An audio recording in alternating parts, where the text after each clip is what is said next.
Welcome to Mystic Monday, and today we are going to be talking about the Salem witch trials. Most people have heard about Bridget Bishop and Sarah Good, but we are going to be talking about the true story of Martha Corey. What makes her story so interesting is that she was actually way far off from the usual suspect. She was a prominent member of her church and was even recognized as an upstanding person in her community.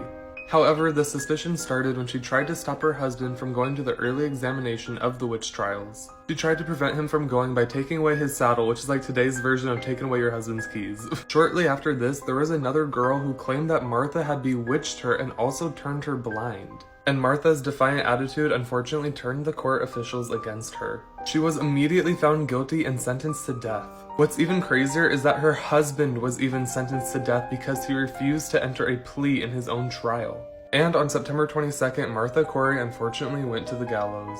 Don't forget to like and follow for more, and stay tuned for True Story Tuesday. Welcome to True Crime Tuesday, and today's series of videos is going to be about true homicides that happened on Halloween. Today we are going to be talking about Liddell Peoples, a 55-year-old man who brutally murdered his wife over Halloween candy.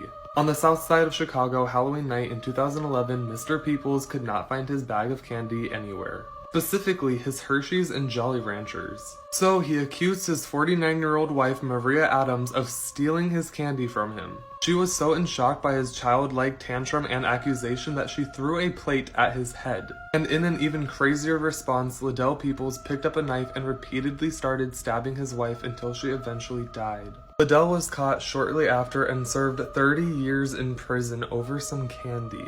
Hope you guys enjoyed this video. Don't forget to follow and like for more because there's so much more coming soon. Stay spooked. True Crime Tuesdays Part 2 Halloween Homicides. Halloween night in South Bronx, New York, 1998. 21-year-old Carl Jackson just got home from spending Halloween with his girlfriend. Once he was inside, he heard a strange noise, and when he looked out the window, he saw some teenagers egging his car. Which, just a side note, it is kind of like a popular Halloween thing to TP and egg people's houses and cars, which please don't do that. However, Carl went outside to go tell the teenagers to basically piss off and stop doing this. And the person doing this was a 17-year-old named Curtis. He was a very confrontational person that did not like being told what to do, so he shot Carl in the head, killing him instantly. Later that same night, Curtis was charged with murder and imprisoned. And every Halloween since then, Carl's mother has sent Curtis a card telling him that she is glad that he is rotting in prison. Also guys, tomorrow is Weird Cryptid Wednesday, so definitely leave a comment letting me know what cryptid creature you want to hear about. And of course, don't forget to follow and like for more. Stay spooked. Welcome to Weird Cryptid Wednesday, and today we are starting off What? Oh, it's just a Halloween decoration. And today we are starting off strong with the most requested cryptid being a skinwalker. In the Navajo culture, these creatures are known to disguise themselves, possess, or turn into some type of animal, also known as harmful witches. And in the Navajo language, it translates to, by means of it, it walks on all fours.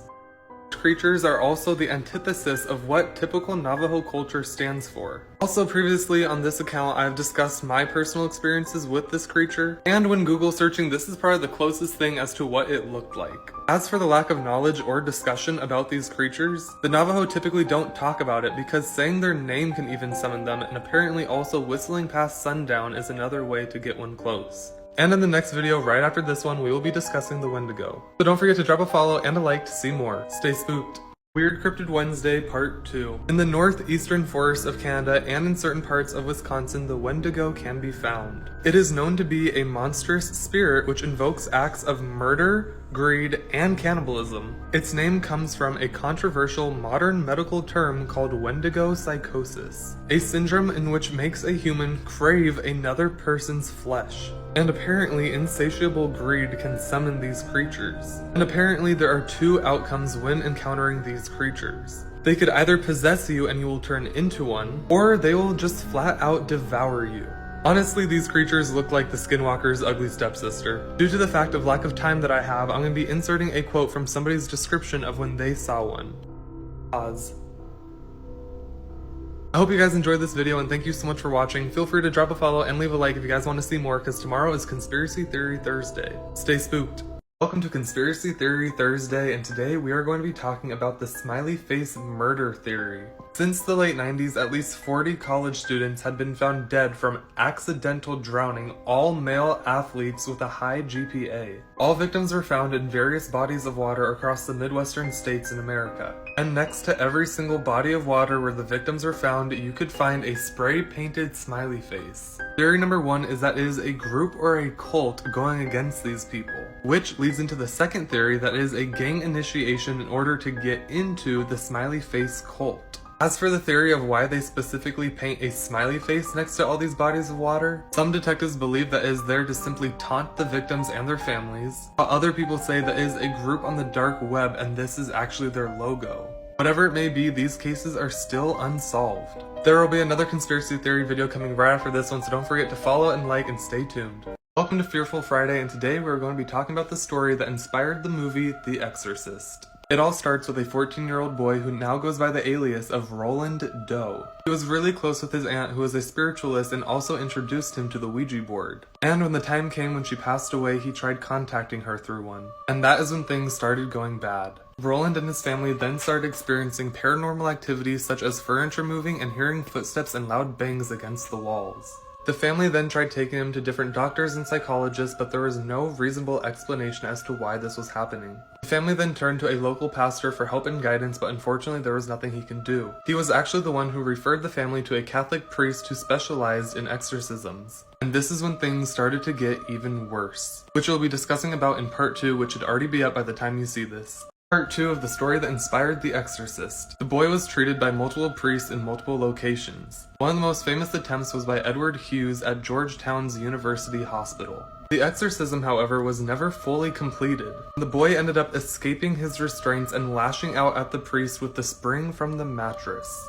Then there was the second exorcism, which was also the final one and happened on Easter in 1949. This time the exorcism was performed in a secluded room inside the hospital. The priest then started to notice that the words evil and hell then started to materialize onto the boy. As the exorcism was being completed, the mattress then started violently shaking, and then all of a sudden it was over. The priest kept a journal of everything that happened and was later turned into a book. Then that book later inspired the movie The Exorcist. And apparently Roland doesn't even remember being possessed anymore. He went on to have wife and kids and was even a grandparent. Don't forget to follow and like for more, because this weekend's videos are going to be my personal paranormal experiences. Stay spooked.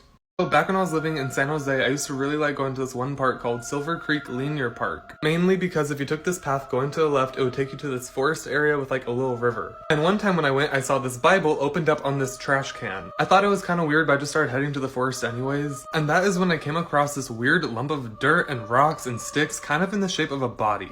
And that's when I took a closer look and saw the name Hector written on a rock. I thought it was super creepy, I thought it was super weird, I didn't know if it was like a grave. And right next to that was a tree with a carving of Hector 17. And right below the name Hector was a carved out RIP. I then decided to walk deeper into the forest just out of curiosity like an idiot, and saw more trees but with devil faces on them out of spray paint. And that is when like almost 100 caterpillars started raining out of the trees. I've gone to that forest like 2 other times since, and I have seen a lot of weird shadow figures and have heard screams coming from the forest. I've also tried googling stuff about this forest and literally can't find anything. Personal paranormal experiences part 2. One time my family decided to take a trip to Hawaii when I was in 8th grade, and we stayed at this condo. It was around 9 p.m. on the second day while staying there, and I was sitting on the little balcony looking outside towards the ocean. I saw a white apparition of a ghost of a man standing on the water. At first I thought it was just a weird reflection of the moon. Then I saw it walking towards me from the water up until it came right below the balcony. I came back inside to tell my parents, and when they came out to check, there was nothing there. Later that night I was watching TV and I heard 3 loud bangs at the door. It was around 1 in the morning, and when I went up to check, I heard heavy footsteps running away. Later that night while I was in bed, I heard more weird noises and bangs. I even heard some weird whispers. The next morning I immediately told my parents, and they said that they would talk to the owner of the condo. The owner of the condo was an elderly woman who said that she had previously lost her husband at sea on that same exact spot where I had seen him. Apparently his body was never found, and she even sees him too. Don't forget to stay tuned for tomorrow because I have a really cool surprise coming and more scary stories. This is such an awesome question for Mystic Monday, so let's get started. So the Latin word for sage actually means heal. Interestingly enough, when sage is burned, scientifically it actually releases negative ions, which is linked to putting people into a positive mood. Scientists also say that it can clear up to 94% of the bacteria in the air. Not only that, but it's also healthy for you. Scientists also say that offers rapid delivery to the brain. Other effects of sage can also offer wisdom, clarity, and spiritual awareness. It is also important to note that when using sage, it is good to open up a window because it offers a pathway for the unwanted spirit to go. Welcome to True Story Tuesday, and today we're going to be talking about Charles Addams, the original creator of the Addams Family. He had an insane life and an even crazier journey when creating the Addams Family. He first started off as a comic book creator trying to get into the New York Times, and once he created the Addams Family, it immediately took off. He had some pretty bad marriages along the way, but the second one was the craziest. When trying to turn the Addams Family into a TV show, his second wife almost killed him. She took a spear and put it to his throat and basically forced him to sign over the rights of the Addams Family. The marriage was so toxic, she even got a plastic surgery done to look more like Morticia Addams. She did so thinking that it would make him like her more. And when creating the show, she even stalled production until they gave her more money. And then she later broke up with him after the checks from the show stopped coming in. And later on into the 80s, he continued as a freelance artist until he died in 1988. Welcome to Weird Cryptid Wednesday, and today it's actually not going to be the giant ass pimple on my nose. Today we're going to be talking about the Banshee. The Banshee comes from an old Irish folklore which means the woman of the fairy mound. She is typically a spirit who heralds the death of a family member, typically by wailing or shrieking. On many reports of people seeing her, she is typically seen in a long gray gown, long hair, and red eyes that seem to be continuously weeping. It is also said that her wailing is beyond mournful of any other sound on earth. One encounter with a banshee starts out with an older woman who was home alone one night while her husband was away at work. She heard a loud wailing sound along with banging at the doors and windows. It was also said that the banshee was yelling obscenities at her. The older woman then proceeded to call the police, and when the police came, she was obviously gone. The police told her that it was probably just some crazy old person, but the woman knew that it was a banshee. And the next day, she got a call saying that her mother had mysteriously died. Let me know what cryptid you want to hear about next. And as always, don't forget to drop a follow and a like. Stay spooked. Welcome to Weird Cryptid Wednesday, and today we're going to be talking about the Tasmanian tiger. Now, just a quick disclaimer, this was a real animal at one point. However, when I was looking up cryptids, they listed the Tasmanian tiger as one. So it made me really want to talk about it because this is actually my favorite animal and I think they are so interesting. So they do have tiger stripes on them, so some people think they're closely related to tigers. However, their body shape is actually very close to that of a dingo. The weirdest part is they're actually labeled as marsupials, such as koalas and kangaroos. But unfortunately, these beautiful creatures actually went extinct in 1932. Farmers thought that these animals were eating all their crops and livestock, so they went out and hunted and killed every single one that they found. However, it was later found out that it wasn't even the Tasmanian tigers who were doing so. What's really cool though is that scientists are actually trying to bring them back to life. Basically, they're trying to extract DNA from a Tasmanian tiger that has been kept frozen for over a century. I highly suggest that you guys look up these animals because they deserve so much more acknowledgement. Welcome back to Conspiracy Theory Thursday, and just a quick disclaimer, this is just a theory, not intended to hurt any business, and nothing is proven as fact. Today we are going to be talking about the mattress firm conspiracy. Specifically in Chicago, Illinois, there is a mattress firm on literally every corner. 1. Mattresses aren't even that high of a demand. Number 2. Typically, people get new mattresses every 7 to 10 years, so why is there a need for this many? Basically, the whole theory is that there is a money laundering business going on within these stores. Now, obviously, this one's kind of just like a silly one and very out there, and was actually debunked by another business back in 2018, but you never know. However, don't forget to follow and like because there are going to be way more conspiracy theory videos coming today. Stay spooked. Welcome to Conspiracy Theory Thursday, and today we're going to be talking about the mysterious death of John Dillinger. Just some real quick background, John Dillinger was a famous criminal back in the 1930s, specifically for bank robbing. Now, this dude was legit crazy. He had stolen over $300,000, escaped prison, and even got facial surgery to make him unrecognizable to the police. The FBI was even offering a $100,000 reward for whoever found him. However, after his death is where the conspiracy theories start to roll in. The first one is that the body that was found had brown eyes, and John Dillinger was famously known for having gray eyes. The body that was found also had different illnesses that John Dillinger never even had. And in 1963, the Indianapolis Star received a letter from a person claiming to be John Dillinger himself, which led many people to believe that he survived throughout everything and never even got caught. I think this is just absolutely insane. Let me know what you guys think down in the comments below. And don't forget to follow and like for more. Stay spooked. Welcome to Conspiracy Theory Thursday, and today we're going to be talking about Skinwalker Ranch, so buckle up. In the 1990s, the Sherman family decided to open up to the media about the weird occurrences that they have experienced at their ranch in Utah. They said that they first started to see UFOs and weird lights in the sky. He then said that his cows would then start to go missing, and when they would show up again, they would be completely mutilated. Even more crazy, they said that circular doorways would start appearing out of thin air. And later on, they would experience crop circles around their property. I mean, even the front gate has an alien on it. And obviously, by the name of it, Skinwalkers started to show up. Shortly after, this ranch became famous around the United States. People now come here to experience the strange phenomena that these people have also been seeing. And even weirder, there have been sightings reported in the newspaper from before the Sherman family even moved in. Let me know in the comments if you would ever visit and what you think of this place, plus tag a friend if you would take them with you. And as always, don't forget to follow and like for more, because tomorrow is Fearful Friday. Stay spooked. The movie The Exorcist from 1973 is still known as one of the most terrifying movies ever made. However, it's been said that this movie has put a curse on the actors who starred in it. It all started when a freak fire burned down the entire set of the family home. And to make things even creepier, the only part of the set that survived the fire was the bedroom where the exorcisms were performed.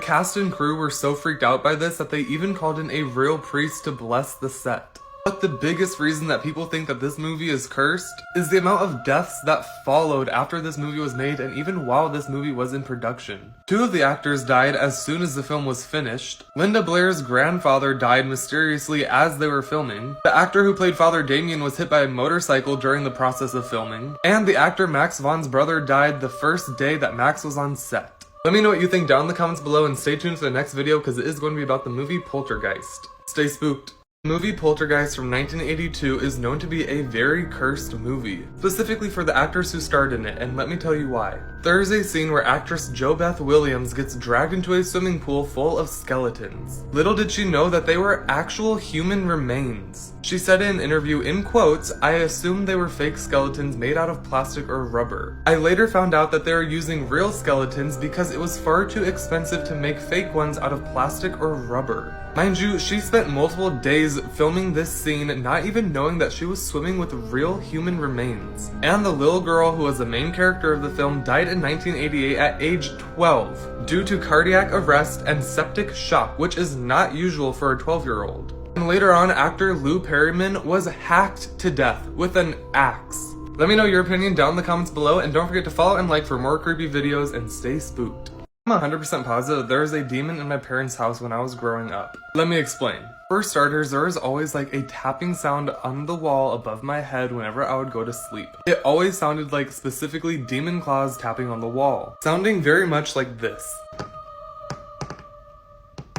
This happened from roughly when I was like 5 to like 13. And when I was younger, I would always ask my parents to come in and listen, and it always stopped whenever they'd come in. No matter if they stayed for 5 minutes or an hour, it was never there when they were. But the second they left, it would always come back. Second of all, I used to always suffer from night terrors and sleep paralysis. Maybe in another video I'll go in specific detail. However, there is always some dark figure standing by my window, next to my bed, or by my door. And on a couple of occasions, there'd be a red demon face staring at me like nose to nose when I would get out of sleep paralysis. There is going to be a part 2 because there's a lot. And it should already be up by the time you're seeing this. Part 2 of the demon in my childhood home. On top of the sleep paralysis and the shadows that I would see, which would always be at 3 in the morning, there was also weird things that would happen every single time I went into the garage. The light setup in the garage was kind of like a U shape. 2 strings and a straight horizontal light. We had like 5 of them and only one of them would swing. There is no draft in the garage, and if one would swing, why wouldn't the others? And on certain occasions, if you turned around and looked back at it, it would stop swinging. But the most terrifying room in the house was the spare bedroom. It was the room with the biggest window, but was always the darkest room at night. Every single time I walked by, I always just got a very dark, unsettling feeling. And the only thing that I could sense from it was that whatever it wasn't human. On some nights, I would even hear growling coming from that room. And there was a time where I told my parents about it, and we all heard thumping footsteps coming from that room. And there was nobody else in the house except for me and my parents and the dog was sitting right next to them. I could honestly go on forever, but I think I'm just gonna leave this as a 2-parter. And don't forget to drop a follow and a like for more. Happy Halloween!